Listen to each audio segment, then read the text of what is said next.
retaliated with airstrikes inside Libya as well as unilateral economic sanctions. In 2004, the US government lifted those sanctions. That's after Libya accepted, quote, civil responsibility for the 1988 Lockerbie bombing of Pan Am Flight 103 over Scotland. The Bush administration lifted the sanctions put in place by Ronald Reagan. Libya has the largest oil reserves in Africa. Most of that oil, though, is sent to Europe. The United States, meanwhile, receives only 5% of Libya's oil exports. For more, I'm joined by Graham Bannerman. He's a former Middle East analyst for the US State Department, so you'll be able to give us a good insight into what's happening as far as the State Department is concerned. The view that I'm getting from here is that nobody really seems to know what they should be doing about this. Well, I think there's a difference between being the State Department and being a 24/7 news network, because the State Department does not have to comment on each event as they occur. I'm sure they share with all of us the complete horror over the events that are happening in Libya, which are much worse than anything they've seen anywhere else in the Middle East so far. Yeah, but how come comments can be made as far as Bahrain is concerned, but very little regarding Libya? Well, I think the information they're getting out of Bahrain is much more direct and from their own people. Their own people are on the ground in Bahrain. Bahrain's a small country, and so they had a pretty good sense from their own sources of what's going on. For those of us on the outside, including the State Department, we're getting much better information from AlJazeera and other networks that are getting phone calls from people in the region and hearing. And so everything they're getting is secondhand, and then they have to evaluate that, the reliability of the sources, and what it really means.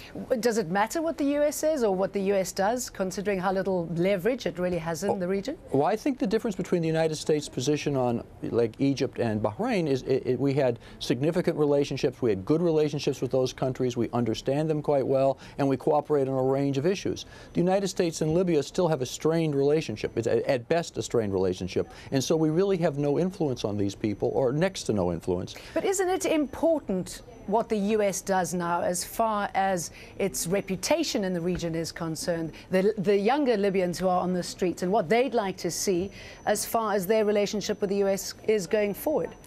I think what really matters is that in the long run, over the next several days and longer, that the United States gets its policy correct. Statements based on information that is unconfirmed and not true, or as the situation evolves, can be harmful in the short term if we're not careful. And what's going to stop it backing dictators? What's going to put an end to that? Well, the question is somewhat loaded there. I mean, in the sense that we have cooperated with many countries and governments work with governments. And I don't think the issue is of backing dictators, because I can promise you that I think a key element of American policy for the last 15, 20 years has been to promote more open representative government. If that means pressuring the governments quietly who are our friends, we have done that. Have we succeeded? Absolutely not, but has been a part of the policy. Do you think that there is anything in Saif the Sun's speech that he made? Do you think that anything will be gleaned from that as far as making overtures to the administration there? No, I think if you looked at the speech last night, in which I've seen several times now, it really wasn't a speech of opening. It was a sign that these people were desperate and they were going to use extraordinarily harsh methods to try to retain their position in power. And if you listen to the reports today, clearly they are doing that, and that's something that nobody on the outside can at all condone. Okay, Graham Bannerman, thank you very much for talking to us, former Middle East analyst for the US State Department. Now, the Associated Press is reporting that Libyan ambassadors to the United Nations are calling on Muammar Gaddafi to step down. Speaking to AlJazeera, the deputy ambassador to the UN made a number of demands that Gaddafi should resign, that the international community must call for a no-fly zone over Libya and investigate crimes against humanity. For more on these reports, I'm joined from the United Nations in New York by AlJazeera's Scott Heidler. What do you make about those comments, Scott?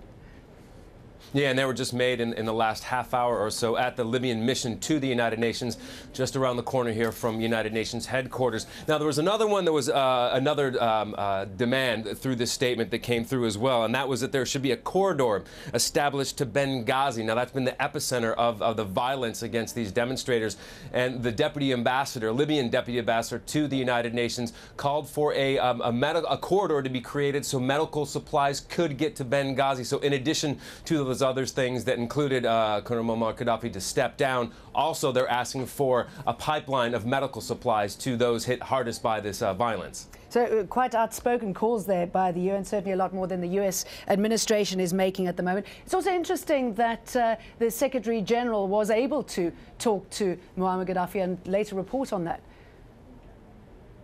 Yeah, he did, and we got here in the United States and here at the United Nations headquarters, it is a holiday, and so we got an issuing of a press statement earlier today from the Secretary General's spokesman, and it said that they had a conversation, extensive conversation is the way it was actually worded, and where they discussed the current situation, and the Secretary General said that the violent repression of these protesters should stop immediately. Again, obviously, this is one side of that conversation. It didn't go into detail what the Libyan leader said in that conversation, but it was described by the Secretary General to the United Nations spokesman as extensive. So what do you expect the next step for the UN to take? I mean, what impact is this going to have? Well, and we've seen this over the last couple of weeks and this happening in different countries. One thing that, and we reported on this about 10 days ago, is that the Security Council really won't act on anything unless one of the members within the Security Council brings it up as an issue that should be discussed. And the Security Council itself, the 15 members, the 5 permanent members, are reluctant to do that because it's not described as an international matter yet that we're looking at Egypt and other countries. But that might be different now with Libya because we've seen the situation where fighter jets have landed in Malta. So that may technically make it an international situation. Thus, it would be appropriate for the Security Council to discuss it because, like the situation in Egypt, that was always deemed a domestic issue. So it was inappropriate, the Security Council said, for them to discuss it. But now, since we have other nations involved in what's going on in Libya, maybe we'll see them take it up as a topic. OK, thanks for that. Scott Heidler reporting live from the UN. And I'll be back a little later in the show with more news from the Americas. But for now, it's back to you, Kamal, in Doha. Hey, Jane, thank you very much for that. I want to take you through the developments as we've had them coming out of Libya because there are lots of them and they move very, very fast indeed. First, the reports that live ammunition was being fired on protesters in the capital, Tripoli. We've spoken to people on the ground in amongst the protesters who say they have seen what they called mercenaries driving around in four-wheel drives, firing live rounds out of the cars, almost drive-bys is how he described this. So that's the first thing. Second thing, that fighter jets were being used to attack protesters. Very much unconfirmed, and I'm seeing various reports out there which say that might not be the case, but this has not been confirmed. We've certainly heard from a lot of people that jets have been involved. They were involved in other parts of the country, and we'll tell you about that in a moment. International reaction as well. British Foreign Minister William Hague said that he had information that Muammar Gaddafi had fled the country. And, well, actually, we'll tell you about that in a moment. There we go. Venezuela denies Gaddafi's arrival. That was originally brought up by William Hague, the British Foreign Minister. The Venezuelans have said simply not the case. Muammar Gaddafi is not heading to Venezuela. US State Department ordering all embassy staff and family members and non-emergency personnel to get out of Libya, also warning any Americans in the country to obviously exercise caution, not get involved in any of the demonstrations and